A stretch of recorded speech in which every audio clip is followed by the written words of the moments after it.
এখন প্রচণ্ড গরমে মাথায় চুল রাখা সম্ভবই হচ্ছে না। আমি বারবার আমার ছেলেকে বলতেছি, আসো তোমাকে নাড়ু করে দেবো। সে তো কিছুতেই নাড়ু করার জন্য রাজি হচ্ছিলই না। অনেক বুঝাইয়া এটা ওটা দিতে চায়, টিকটক দেখাতে চায়। আমি তাকে অনেক কষ্ট করে রাজি করেছি। এরপর আমি তার মাথায় শ্যাম্পু করে দিচ্ছি। সে তো কান্নাকাটি করছে অনেক। আমি বারবার বলছি নাড়ু করো, নাড়ু করো। কারণ বাচ্চার মাথায় একেবারে কাটকা পড়ে গেছে, প্রচণ্ড গরম, সে কিছুতেই থাকতে পারছে না। এখন তো একেবারে কারেন্টে থাকেই না। আমি ফার্স্ট টাইম নাড়ু করে দিচ্ছি, কখনো এভাবে করা হয়নি। আমার একটু ভয়ও লাগতেছে। আস্তে আস্তে তাকে বুঝাইয়া একটু একটু করে নাড়ু করে দিচ্ছি।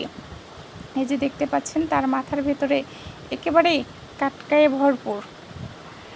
তার মাথার মধ্যে মনে হচ্ছিল ঘায়ের মতো হয়ে যাচ্ছে। বাচ্চাদের মাথায় এখন এই গরমে চুল রাখা একেবারেই ঠিক না। আমি অনেক কষ্ট করে তাকে নাড়ু করে দিলাম। নাড়ু করার পর ফাইনালি লুক, সে একটু মাথা ঠান্ডা করে খেলাধুলা করছে। দেখতে আমার অনেক ভালো লাগছে, কারণ বাচ্চার মাথা ঠান্ডা তো মা ঠান্ডা।